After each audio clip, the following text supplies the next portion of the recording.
Welcome to my YouTube channel. तो आप देख रहे हैं लीगल गाइडेंस। तो आज हम बात करेंगे कि सिविल लॉ और क्रिमिनल लॉ के दरमियान डिफरेंस। बेसिकली सिविल लॉ वो लॉ होता है जो अगेंस्ट वन पर्सन होता है, अगेंस्ट एन इंडिविजुअल होता है, जो किसी एक बंदे के अगेंस्ट होता है।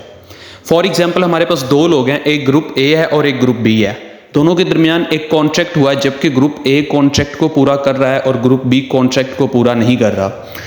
तो ग्रुप ए कोर्ट जाएगा, सिविल जज साहब के पास एक दावा दायर करेगा। उसके दावा ये एप्लीकेशन की तरह होता है, इसके अंदर वो जज साहब को मुखातिब करके एक एप्लीकेशन लिखेगा, उसके अंदर बताएगा, कॉन्ट्रैक्ट के बारे में बताएगा और नीचे कुछ फैक्ट्स ऐड करके वो जज साहब को सबमिट करवा देगा। तो जज साहब उसको देखने के बाद जज साहब दूसरी पार्टी को एक नोटिस जारी करेंगे कि वो भी कोर्ट में आएँ और अपना जवाब दावा पेश करें। तो वो अपने वकील के साथ कोर्ट में आएंगे। तो जज साहब के सामने अब दो डॉक्यूमेंट्स होंगे, एक दावा होगा और दूसरा जवाब दावा होगा। तो जज साहब अब दोनों को देखते हुए डिसीजन ले लेंगे। कहने का मतलब ये है, किससे मुख्तसर ये हुआ कि जो होता है ना सिविल लॉ होता है एक अगेंस्ट वन पर्सन, जो किसी सिर्फ एक ख़ास बंदे के अगेंस्ट होता है। और जो क्रिमिनल लॉ होता है against the whole society. Criminal के अंदर कोई भी क्राइम आ जाता है, कोई सीरियस क्राइम आ जाता है, किसी का मर्डर कर दिया। अब मिसाल फॉर एग्जांपल किसी ने किसी का मर्डर कर दिया है, तो उस पूरे एरिया के अंदर उस बंदे का एक खौफ सा बैठ जाता है कि इस बंदे ने मर्डर किया है। तो ये क्रिमिनल केसेस में आ जाता है।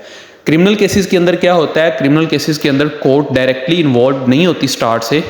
आप पुलिस स्टेशन में जाते हैं, पुलिस स्टेशन जाकर एक एफआईआर दर्ज करवाते हैं और पुलिस फ़ौरन हरकत में आती है और पुलिस मौके पे पहुंचकर वहां से जो भी एविडेंस मिलते हैं उनको कलेक्ट करती है और 24 घंटे के अंदर अंदर वो बंदे को कोर्ट में लाकर जज साहब के सामने पेश कर देती है।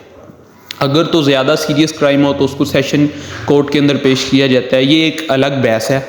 और जो होता है क्रिमिनल केस जो होता है ये हमारी पूरी सोसाइटी को इफेक्ट कर रहा होता है, इसका जो असर होता है वो हमारी पूरी सोसाइटी पर पड़ रहा होता है। जबकि सिविल केसेस के अंदर ऐसा नहीं होता। सिविल लॉ के अंदर सिर्फ सिंपल ये होता है कि दो लोगों के दरमियान एक कॉन्ट्रैक्ट हुआ या किसी ने एक दूसरे से कोई लेन देन किया, वो दूसरा नहीं दे रहा, तो वो कोर्ट की तरफ आते हैं।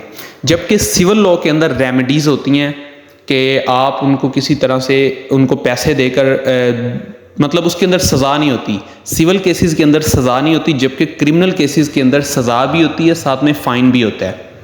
तो अपना ख्याल रखिएगा। अल्लाह हाफिज़, मिलते हैं अगली वीडियो में।